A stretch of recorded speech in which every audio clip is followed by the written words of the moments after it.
Alright, so I just watched the Time for School 3 Part 1.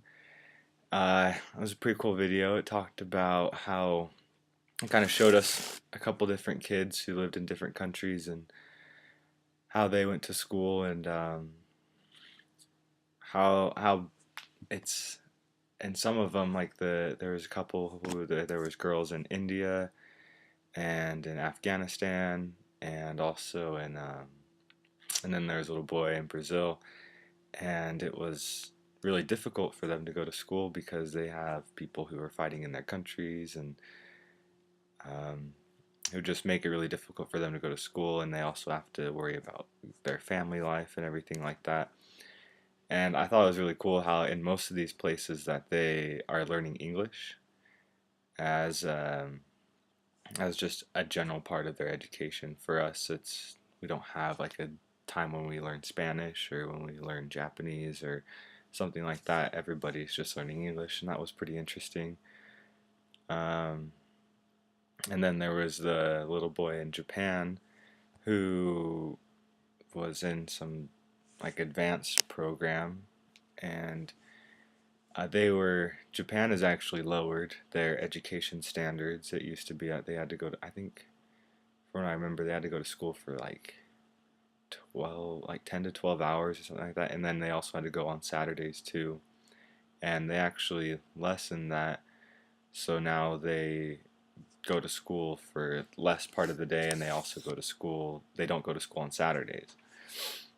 And so that was pretty interesting. And then what the teachers had to say about it was that they feel like their kids are slacking and that they're not doing as well on tests and things like that because they feel that they need to that the kids need to go to school more so that they can have those high school standards and that they can be better uh, than other people in the world and be back to where they were when they were at testing at the highest level in almost all the countries. So I thought that was really interesting. I also thought it was interesting how there's there's the kids in foreign countries, like the little boy in Brazil. His name was Jefferson, and he was so what happened was he was moved up a grade, and he was because he was so good in school, and then they actually held him back a grade so he wouldn't go into middle school, so that way he wouldn't um, be exposed to the kids who were in middle school who may have been selling drugs or uh, been involved in prostitution and things like that. So I thought that's interesting that at such a young age in other countries that they're exposed to that, to having to sell drugs and to um, just having to worry about things that here in America, I mean, kids are exposed to drugs and alcohol, of course, and maybe in elementary school, but you don't really worry about them doing those things until, late part of middle school or mostly high school. So I thought it was interesting how that's a big concern for people in other countries is that their kids are going to start doing drugs.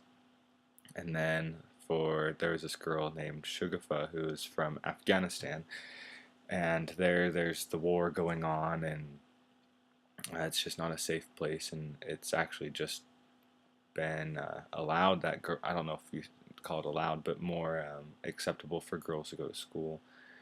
And I thought it was pretty interesting about how they said like at the end of her term or when she was supposed to graduate that she probably wouldn't be able to graduate just because they had the war going on. So I mean, we don't usually have that. Like all of our graduations go on, and um, we don't have to worry about not graduating just from elementary school or from middle school.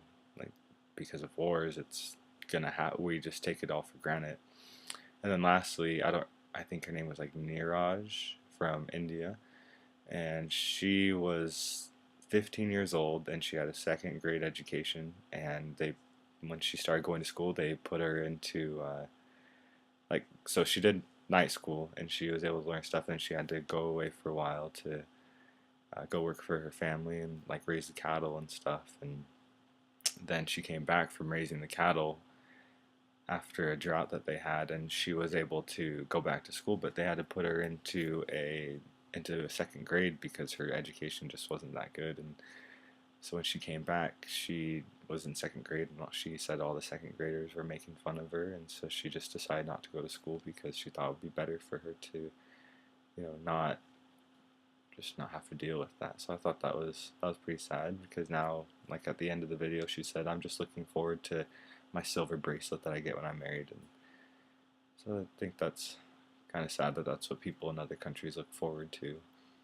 Here in America, we take it for granted, I think, and we have kids in other countries, they have kids who drop out because they have to help their families and support them, and then here we have people who drop out just because they don't want to go to school. And almost everybody in other countries in the video at least, was saying that they like dreamt about going to school and that they loved it. And here everybody just complains and hates going to school. So I thought that was really interesting.